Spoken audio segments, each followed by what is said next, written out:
Hello, hello. I am Dr. Nathan Sikora, and it is my pleasure to be here tonight to make sure that we connect, that we form community, that we answer questions, that we dispel fear and anxiety and worry and guilt, hence the guilt-free eating tonight that we'll talk about. But we want to bring in constructive emotions, not destructive. We started this clinic a long time ago because I believe that our bodies have the ability to heal, self-regulate, to do what is asked of us and to feel well and to be happy. In today's society, well, I would say that most things want you to use them to make you feel good, but your body is built to feel well. But we want to make sure that we dispel some of the myths that you need this, you don't need that, and that there's guilt around certain food. Because ultimately, our bodies were built to process anything and detoxify anything. But if we overload it, we've got troubles. So let's jump into the topic tonight of guilt-free holiday eating. I'm hoping this can be more interactive. I don't see a ton of people on here, but enough that we can answer questions. Any point you have questions, you just unmute that mic and ask me, and you throw me the hardball. Say, hey, what about this? What about that? So I have three main points tonight that I want to talk about. When it comes to eating during the holidays, I think that a lot of times there are options we have to substitute this for that. Now, there's so many things that we could substitute that would make what we eat healthier, less toxic, and possibly still enjoyable. So substitutes are number one thing I want to talk about. There's a website called Shape Reclaimed that has a lot of options for you. There's even a holiday tab. So if you are interested, to shapereclaimed.com. I'm gonna share that link with you guys in the chat here. Give me 1 second. I'll share the crustless pumpkin pie recipe with you, so that you have something tangible. Let me go back to y'all now in the chat, but shapereclaim.com has a recipe tab, and you can go in there and type anything you want in there. And I bet you can find a lot of different recipes that have great substitutions. But let's talk in general. Number one, when we talk about holidays, we usually are talking about foods that are prepared that typically are going to have more sugar or more carbs, and those are the things that start to cause us to have more guilt, if you want to call it that. Okay, so how do we start to make changes if we're going to be eating in the holidays? How do we try to limit the load of sugar on our bodies? How do we limit our blood sugar ups and downs? And how do we start to get benefit from the holiday foods rather than just and overwhelmed to our body, and we end up passing out, falling asleep, and just be kind of sugared to death? Number one substitute that I would suggest for any kind of meal, if you're going to prepare it or use that, would probably be stevia or monk fruit when we're talking about sugar. So if sugar is the biggest culprit that you have in your mind, if you say, hey, I really want to have this, but it contains a lot of sugar, stevia or monk fruit can make that sugar load much less. It makes the overall carb count much less and doesn't affect your blood sugar near in the same way. You can buy stevia in packets. Sometimes have a little xylitol with them. Some people are sensitive to stevia, so just be careful with that. Some people's digestive systems don't do great with that. But if this is something, again, I'm not suggesting we just always use stevia or monk fruit. In my opinion, the less that you sweeten things, the better. But if we're talking about making a holiday dish that maybe even you could try to trick people into thinking was made with regular sugar, monk fruit is probably one of your best things, fairly expensive. But the stevia does sell in drops. You can buy flavored drops. I think there's even a pumpkin pie spice flavored drop, stevia drop. But there are packets of stevia you can buy. Sometimes they're mixed with some other things too. But those are definite options when it comes to sugar. Because ultimately, most of our workshops we've done in the long term, if sugar is part of the diet, it is definitely going to cause an immune deficiency and a spike in blood sugar, which ultimately affects your cortisol levels and your stress response. Sugar stimulates your brain just like a drug.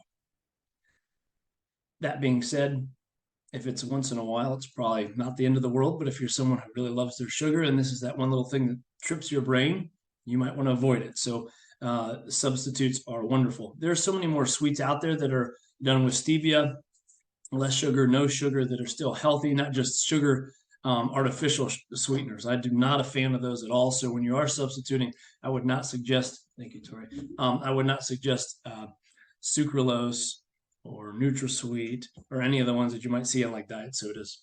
No good at all. They're neurotoxins. They're going to destroy your brain ultimately in your body. So I would definitely get rid of those kinds of things. But stevia, monk fruit, those are big. Other things would be carbs. Just in general, we can overcarb ourselves. We can carb ourselves to death, definitely during the holidays. You've got cookies and pies and sweets. Those are typically the things that people probably talk about feeling guilty for eating. And so when we talk about carbohydrates, how do we start to maybe substitute for a carbohydrate?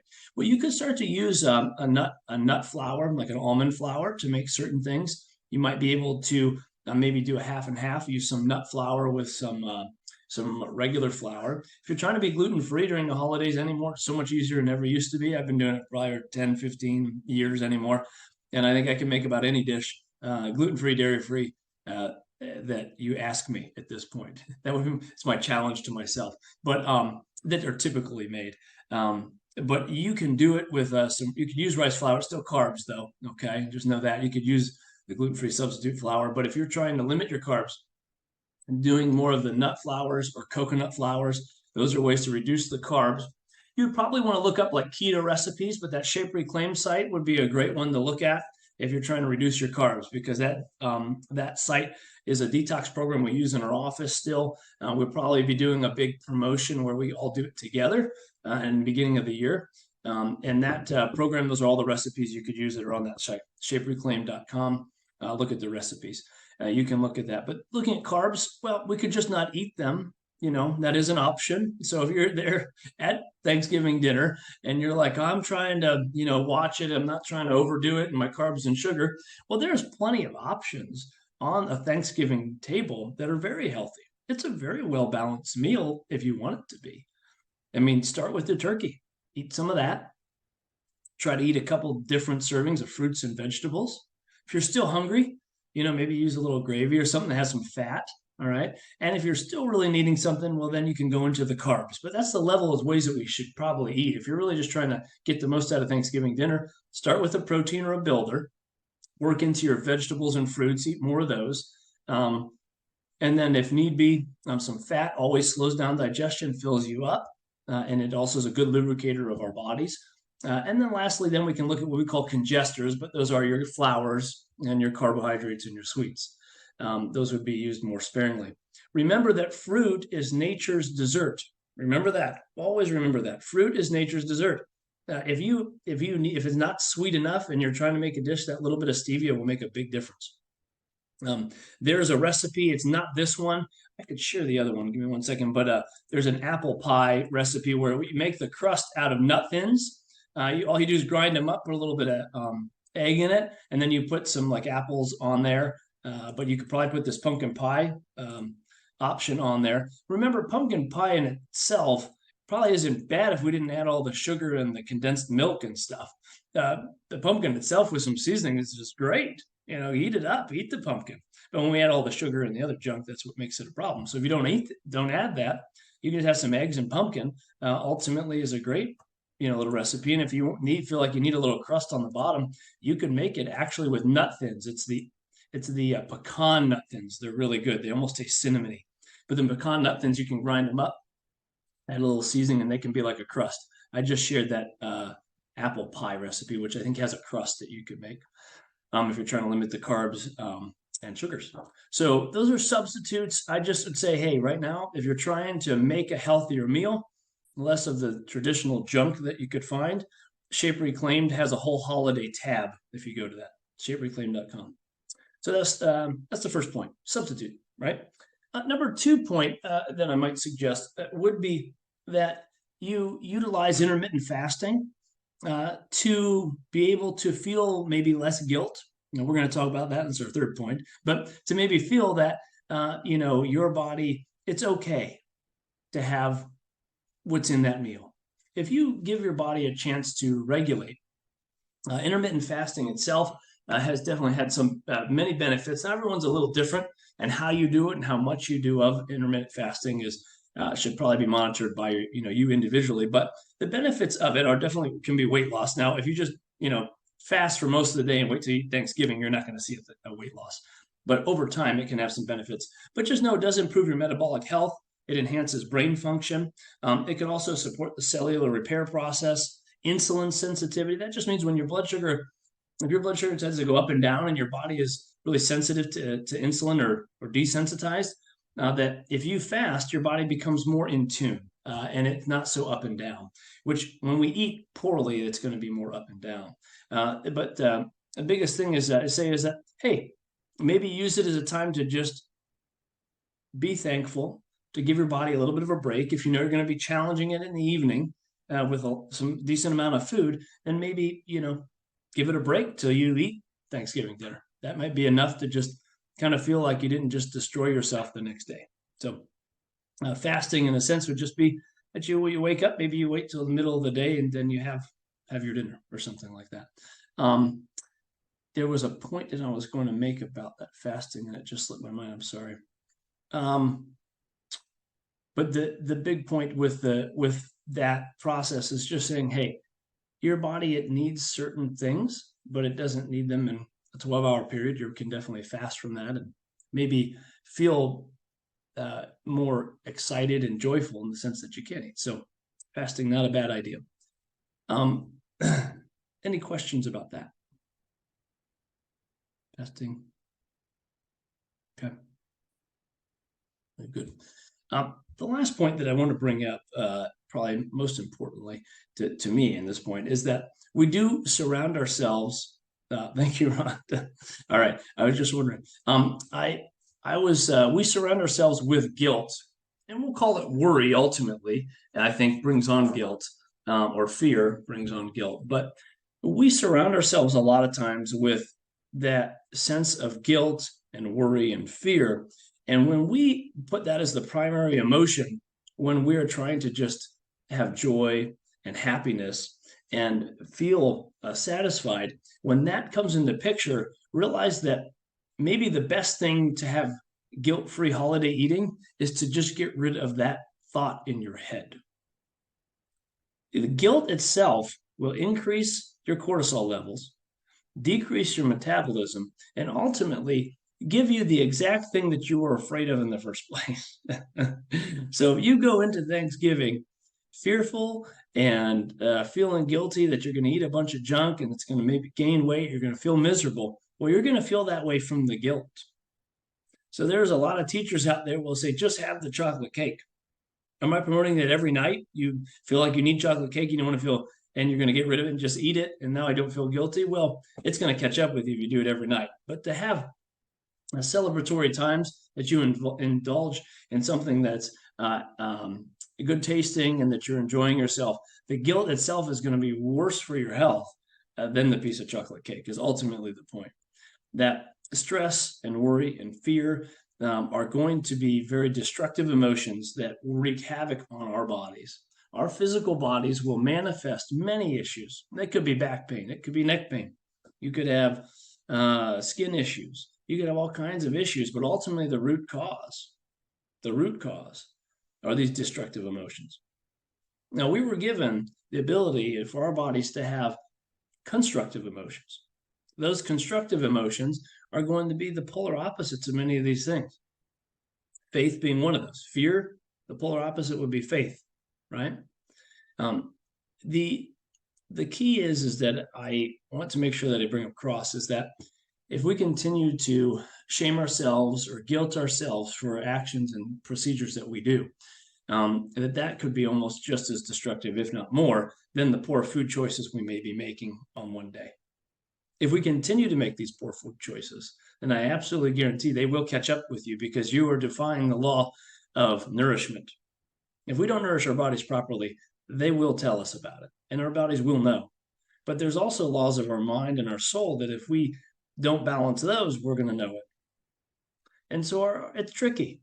This is not a black and white process. But when we kind of created this subject, ultimately, I'm kind of starting to let some people sort of make these topics and me just kind of figure out what to say about them, which is quite fun. So if you guys are on this line right now, we created a little box We finally got it up, Lisa, by the way. And it's a question and answer box. So if you guys have questions that you're like, hey, I'm just dying to know about this. My friends keep telling me this, or I heard this in the news, or whatever it is that's on your mind, we have a box. And my goal will be to go in that box before every call and try to answer a couple of those questions. Because I think that if we can dispel the fear, we can have the faith that our bodies are self-healing and self-regulating, but we have to treat them well. We have to treat them well. And there are ways in this next year we're going to set down a framework and a process for you. We're going to set the blueprint of how do you follow the laws of our body and how do we process and follow the laws of our mind and our soul. Because if we can follow these natural laws, our bodies will allow self-healing and self-regulation. When we're not following some of these laws, our bodies will have pain, which may mean pay attention, that we're not in harmony, we're not following what we should. Or we might have not just pain, but other symptoms or diseases or problems that ultimately tell us that we're out of balance. Okay? We want to help with body and mind balance. If you feel less guilty, if you feel better by adding some of these little substitutes, wonderful. Do them because it's healthier anyway and you feel better. Key has got to, be palatable. I can't guarantee that. If you go to a recipe and it's bad, I can't be 100% blamed, but I have used most of them and they're pretty decent. If they're not good, I will not mention them again. I promise you guys try. All right. And number two, remember, hey, fasting is something that for the ages and centuries that religions as well as just different cultures fasted. Fasting isn't just about giving our physical body a little bit of break. When we fast and we don't challenge our digestion all the time, our body can put that energy to other things. So fasting is a good thing, but it also is a mental thing. It's also something that's somewhat cleansing to our soul and our bodies because when we can deny ourselves, when our bodies don't always just get everything that our bodies tell my brain I want, we're able to realize that we have more control, that we have the ability with our brains to control our bodies, to make changes. So fasting is a wonderful thing just to think about. And the last thing is that destructive emotions are destructive on the body. They just are. They're destructive. And we were given the ability to have the polar opposites of all these destructive emotions and know that there's physical ramifications to these things. We can't just snap our fingers and make them go away. I get that. I understand that. But I want you just to be aware that thoughts are things. And what we bring about, what we think about, we bring about. I can't tell you all the books and things that we've read that have people who are so afraid of maybe getting cancer that the last thing that what ends up, they have cancer. Fear brings on many dysfunctions. But I want you to remember this too, being Thanksgiving, that what we think about, not only that, but what we think about, we bring about. When we're thankful, when we're happy, when we give thanks for things, more of those things show up. So during this time, maybe giving thanks for the fact that you have food, giving thanks for the fact that you have options, that you're in a place in a community where you're learning opportunities to make a healthier dinner and not feel so guilty. That's what I want, the big things that I want to bring home. I'd love any questions. I'd love you to ask me about a certain recipe or how would you substitute this or what about that? I want to answer those for you because ultimately that's why I'm here.